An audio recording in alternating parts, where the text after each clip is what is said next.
नमस्कार, मैं विमलेंदु चैतन्य और आप देख रहे हैं अब तक बिहार।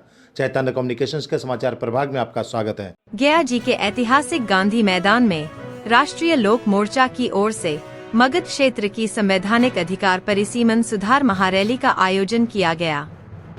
महारैली में मुख्य वक्ता के रूप में पूर्व केंद्रीय राज्य मंत्री सह राष्ट्रीय लोक मोर्चा के राष्ट्रीय अध्यक्ष उपेंद्र कुशवाहा शामिल हुए।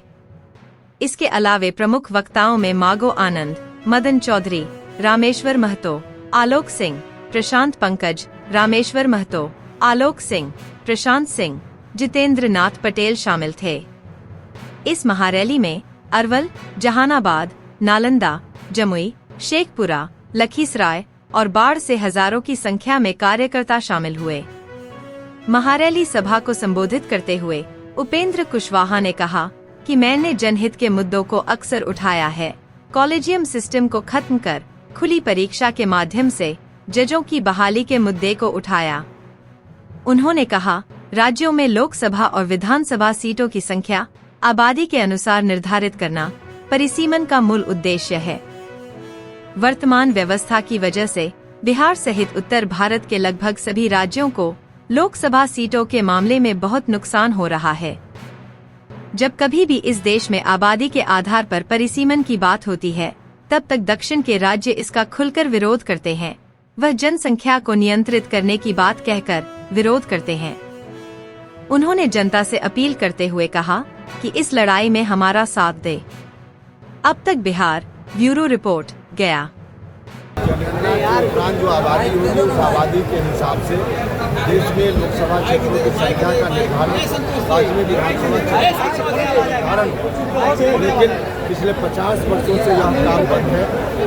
देश की आज़ादी के बाद शुरुआती दौर में निश्चित रूप से 3 बार परिसीमन हुआ, क्षेत्रों की संख्या बढ़ी, लेकिन 50 साल से यह नहीं हो रहा है, जिसके चलते बिहार जैसे राज्यों का बहुत ही नुकसान है।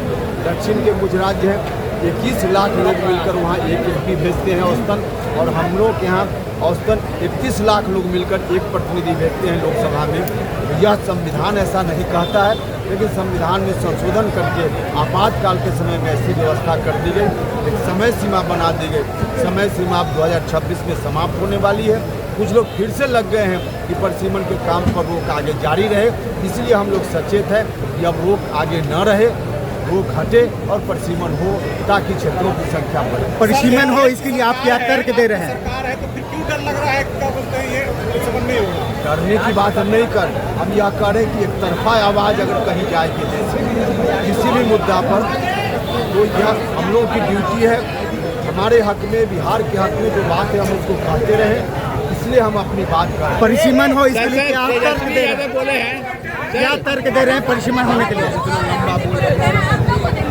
सर, तेजस्वी यादव बोले हैं पर बोर्ड की बैठक में कि हिंदुस्तान किसी बाप का नहीं है। इस पर क्या बोलना चाहिए सर?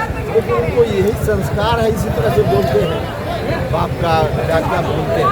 हम लोग का संस्कार नहीं, कोई भी बात कहने राजनीति में आलोचना भी तीखी से तीखी की जा सकती है, लेकिन शब्दों की मर्यादा जरूर रखनी चाहिए।